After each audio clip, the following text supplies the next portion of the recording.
नमस्कार दोस्तों, आज हम एनसीईआरटी गणित कक्षा 10 के प्रश्नावली 6.3 त्रिभुज के क्वेश्चन नंबर 6 को हल करने जा रहे हैं, जिसमें कि दिया गया है कि आकृति में यदि त्रिभुज ए बी ई मतलब कि ये बड़ा वाला त्रिभुज, ये जो चिन्ह है ये सर्वांग समता का है। त्रिभुज ए सी डी के सर्वांगसम है, तो हमें दर्शाना है कि त्रिभुज ए डी ई समरूप है त्रिभुज ए बी सी के। तो पहले हम चित्र में समझ लेते हैं कि कौन से त्रिभुजों की यहाँ पर बात की जा रही है। तो जैसा कि दिया हुआ है त्रिभुज ए बी ई, ए ये नीचे आए बी और फिर ये मिल गया ए बी ई, इस वाला त्रिभुज सर्वांगसम कर रहा है ए सी डी, ए सी फिर इधर ऊपर डी। दोनों तिकोने जो त्रिभुज हैं एक दूसरे के सर्वांगसम है, इसमें दिया हुआ है। और हमें दर्शाना है कि त्रिभुज ए डी ई मतलब कि ये जो छोटा वाला त्रिभुज है समरूप त्रिभुज ए बी सी, ये छोटा वाला त्रिभुज इस बड़े वाले त्रिभुज के हमको समरूप दिखाना है। तो इसमें जो क्वेश्चन में पहले दिया गया है उसको लिखते हैं, फिर सिद्ध और फिर आते हैं प्रूफ पे। तो हम हेडिंग लिखेंगे कि दिया है कि त्रिभुज ए बी ई सर्वांगसम है त्रिभुज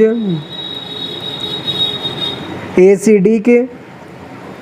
फिर उसके बाद हमको सिद्ध करना है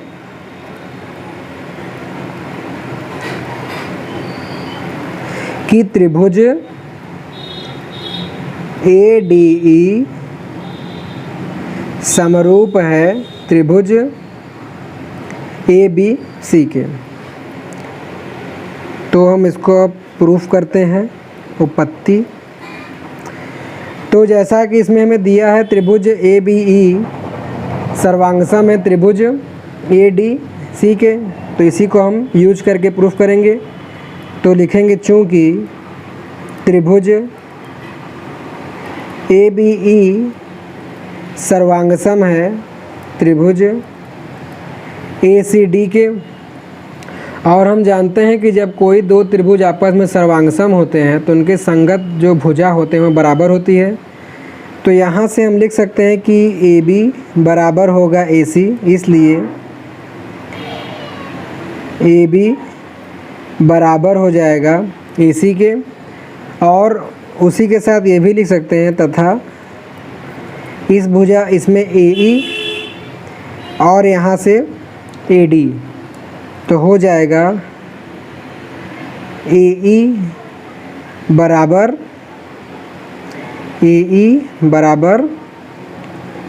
ए डी। ठीक है, ये दोनों हो जाएंगे। कैसे हुआ? सर्वांगसम त्रिभुज के संगत भाग, जिसको हम शॉर्टकट में लिखते हैं सी पी सी टी। और क्योंकि हमको इन दोनों को समरूप सिद्ध करना है तो इसको हम ए बी या ए डी बराबर ए ई भी लिख सकते हैं। ये भी हो गया सी पी सी टी से। इसको हम मान लेते हैं कि ये समीकरण 1 है और इसको हम मान लेते हैं कि ये है समीकरण 2। ठीक है, तो अगर हम समीकरण 1/2 करने पर दोनों का अनुपात करें तो हो जाएगा ए बी बटे ए डी, जो कि बराबर हो जाएगा ए सी बटे ए ई के। इसको हम मान लेते हैं तीसरा समीकरण। अब जिन दोनों त्रिभुज को हमको समरूप दिखाना है उसमें आते हैं। तो त्रिभुज ए डी ई तथा त्रिभुज ए बी सी में, तो आप नाम से भी देख सकते हैं कि इसमें ए यहाँ पर भी आ रहा है, ए यहाँ पर भी आ रहा है, मतलब कि दोनों में केवल एक पॉइंट कॉमन है। तो इसका मतलब ये हुआ कि दोनों त्रिभुज में कोई एक कोण कॉमन है जिसका नाम ए है। देखिए चित्र में ए डी ई, ये वाला कोण ए बी सी में ABC यही वाला कोण। तो यहाँ से हम लिख सकते हैं कि कोण ए बराबर है कोण ए के, जो कि है उभयनिष्ठ कोण। अब देखिए, जो हमने समीकरण 3 में दिया हुआ है AB बटे AD, AB जो कि त्रिभुज ABC की भुजा है, AD जो कि त्रिभुज ADE की भुजा है।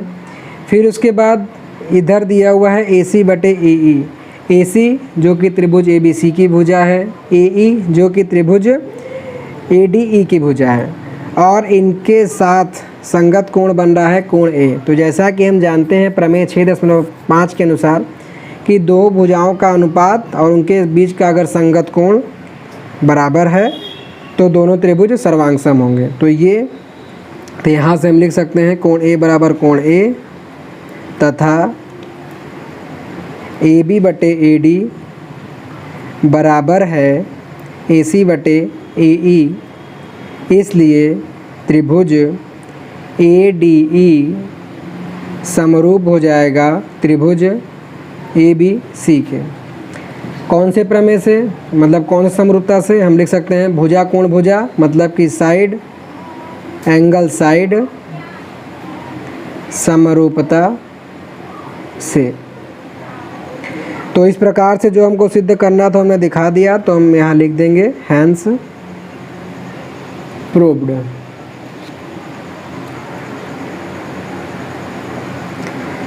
तो दोस्तों इस तरीके से हमारा क्वेश्चन नंबर 6 भी हल हो जाता है। आशा करता हूँ कि बताया गया सवाल आपको समझ में आया होगा। तो प्लीज़ वीडियो को लाइक, शेयर और कमेंट ज़रूर कीजिएगा। आगे की आने वाली वीडियो से अपडेट रहने के लिए चैनल को सब्सक्राइब कर लीजिएगा। So thanks for watching.